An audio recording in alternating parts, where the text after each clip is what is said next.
तो good afternoon everyone. Market आज पूरी तरीके से एक डल है। एक रेजिस्टेंस 18,100 का रेजिस्टेंस हिट किया था। उस लेवल को मैंने कल रात के यूट्यूब वीडियो में बताया था, बस वही हिट करके नीचे है 18,050-60 यही रहा है। तो मुझे लगता है फ्राइडे आज काफ़ी डल ही गया है। ऑप्शन जो सेलर हैं उनके लिए भी फ़ायदा होगा, हालांकि उनके लिए बहुत ज़्यादा फ़ायदा नहीं होगा क्योंकि प्रीमियम बहुत ज़्यादा दूर वाले स्ट्राइक प्राइस में ज़्यादा है नहीं, क्योंकि वोलाटिलिटी ऑलरेडी इंडिया विक्स आप देखेंगे 15-16 के आसपास है, तो प्रीमियम भी बहुत हायर नहीं है दूर वाले स्ट्राइक प्राइस के लिए। बट स्टिल बात करेंगे आईपीओ को लेकर के, क्योंकि आईपीओ तभी आता है मार्केट में जब मार्केट बुलिश फेज में हो, ताकि ज़्यादा से ज़्यादा सब्सक्रिप्शन हो पाए, डिमांड ज़्यादा बढ़े और लिस्टिंग बहुत अच्छी हो। और अभी बैक टू बैक आईपीओ आते हुए नज़र आ रहे हैं। उसमें से एक आईपीओ के बारे में मैं ज़रूर बात करूंगा, इसलिए क्योंकि इस आईपीओ के बारे में ज़्यादा डिस्कशन हो रहा है और बहुत बड़े जो सुपरस्टार्स हैं वो भी इस ब्रांड को प्रमोट करते हैं। तो इसलिए मुझे लगा कि इस आईपीओ के बारे में बात करना चाहिए। बिना समय गवाए उस आईपीओ के बारे में बात करता हूँ। उस आईपीओ का नाम है बीकाजी फूड्स।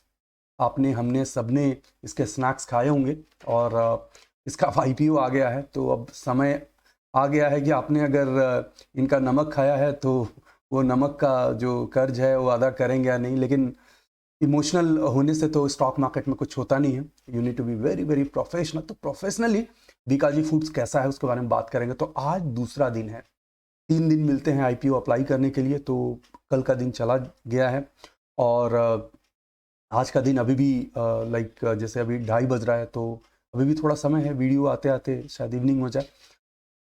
तो सब्सक्रिप्शन अगर देखेंगे तो अभी जो इशू सब्सक्राइब बाय 90% हुआ है सब्सक्रिप्शन इसका, और धीरे धीरे सब्सक्रिप्शन बढ़ते जाएगा। लेकिन मुझे थोड़ा सा डिस्टर्ब किया है इस कंपनी का ग्रे मार्केट, उसके बारे में बात करूंगा।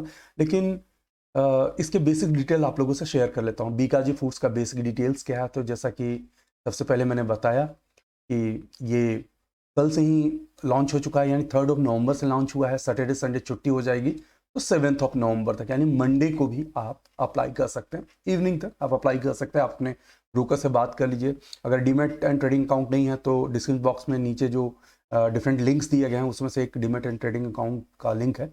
उसमें आप अपनी डिटेल्स फिलअप करके 24 घंटा के अंदर में अपने डीमेट एंड ट्रेडिंग अकाउंट ले सकते हैं और आईपीओ में अप्लाई कर सकते हैं, क्योंकि डीमेट का रहना बहुत ज़रूरी है आईपीओ के लिए। तो 7 तक आप अप्लाई करेंगे। आईपीओ का जो प्राइस बैंड है वो है 285 टू 300। तो जनरली आप अप्लाई करेंगे तो हायर बैंड पे ही अप्लाई करेंगे, तो 300 रुपये पे आप अप्लाई करेंगे। और इस आईपीओ के थ्रू 881 करोड़ 881 करोड़ फंड्स जो हैं वो रेज किए जा रहे हैं।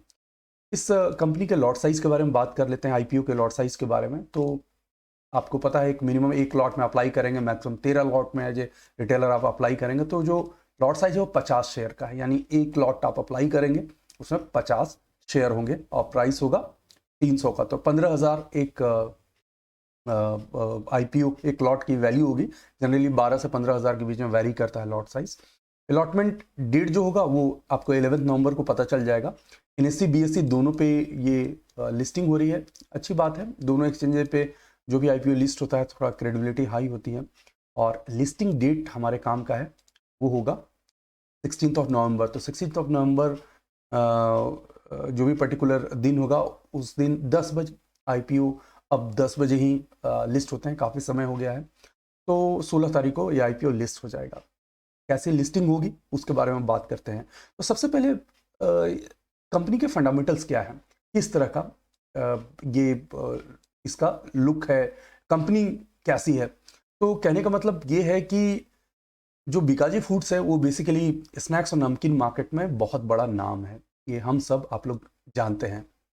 और इसका डिस्ट्रीब्यूशन एंड टॉप लाइन जो नज़र आता है वो अच्छा खासा ऑलरेडी फैले हुए है और फर्दर एक्सपेंशन भी होने की बात है। लेकिन प्रॉब्लम इस बीकाजी फूड्स में ये है कि ये जो मार्जिन्स है ना वो डिक्लाइन किए हैं FY22 में, और इसके कारण जो ग्रोथ है वो थोड़ा प्रेशर में नज़र आया है। तो एक तो यहाँ पे एक रेड फ्लैग हो गया है। दूसरा सबसे बड़ी बात है कि अगर आप इस IPO का पी देखेंगे ना तो वो 98.5 यानी 100 टाइम्स का पी है। अब 100 टाइम का पी होने से दो बातें हो जाती है, या तो बहुत एक्सपेंसिव है या नहीं तो जो लोग हैं वो इस कंपनी के 1 रुपीज़ का अर्निंग के बदले 100 रुपया देने के लिए तैयार हैं। तो ये तो थोड़ा कंट्राडिक्टरी बात हो जाएगी, कंफ्यूजन हो जाएगा। तो मैं क्या करता हूं कि इस कंपनी के पीयर्स से बात करता हूं जो स्टेबल हैं। तो इसके पीयर्स कौन से हैं? जैसे Pratap snacks, Nestle India, Britannia industry. तो ब्रिटानिया इंडस्ट्री, नेस्ले, प्रताप, इनसे भी पी इसका एक्सपेंसिव है।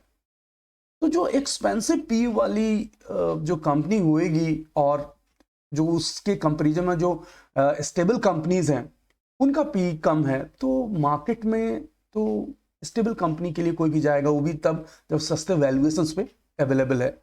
तो मेरे कहने का मतलब ये है कि थोड़ा ये भी एक रेड फ्लैग ही देता हुआ नजर आ रहा है। अब थोड़ा सा आगे बात कर लेते हैं। अच्छा, यहाँ पे क्या नजर आ रहा है? तो जो अगर इसके लाइक वैल्यूएशंस के बारे में अगर बात करें, जैसा मैंने अभी बताया कि वैल्यूएशंस जो है थोड़ा कॉस्टलियर है, महंगा वैल्यूएशंस है। देखिए उसके पीछे ये कहा जा रहा है कि CAGR जो है वो 22% का रहा है और जो नेट प्रॉफिट ग्रोथ रहा है वो 26% का रहा है लास्ट 2 सालों में। हालांकि FY22 में जो मार्जिन है वो डिक्लाइन किया है, बट स्टिल कंपनी इसी पे बैक कर रही है कि इनका जो CAGR है, कंपाउंड एनुअल ग्रोथ रेट, वो रेवेन्यू का 22% है और प्रॉफिट का 16% है 2 सालों में, बहुत अच्छा है। इसलिए एक कंपनी इस तरह की वैल्यूएशंस में आ रही है।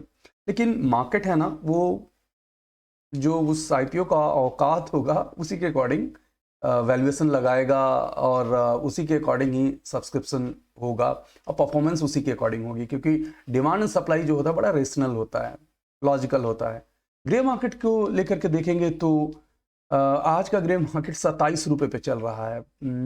ज़्यादा अच्छा नहीं है और 27 रुपये प्रीमियम पे, क्योंकि कंपेयर करेंगे थर्सडे को यानी कल का तो 52 रुपीज़ पे था और वेंसडे को ये 70 रुपये का था। तो यानी 2 दिनों में ना इतना तेजी से ये इसका प्रीमियम जो है, फास्टैग रेट, वो गिरा है, वो थोड़ा अच्छा साइन नहीं है। तो कुल मिलाकर के सीधे सीधे बता देता हूँ, इस IPO से मैं दूर रहूँगा।